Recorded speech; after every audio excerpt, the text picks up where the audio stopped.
গঙ্গায় আমার মা অনুষ্কা, গঙ্গায় গেছিলাম আমরা। ও বললো বাবার কাছে ও একা একা জল ঢেলবে, ওর জন্য ওকে ছাড়া হলো। ও একা একা জলটা নিয়ে আস্তে আস্তে মন্দিরের দিকে এগোচ্ছে। অবশ্য প্রচুর আজকের ভিড়, একটু দেরি হবে, বাচ্চা মানুষ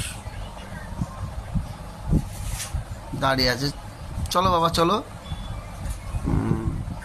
চলো আস্তে আস্তে চলো, অনেক ভিড়, আস্তে আস্তে উঠবা, অনেক ভিড়। আজকের শ্রাবণ মাসের শেষ সোমবার, আস্তে আস্তে উঠছে সবাই মন্দিরে।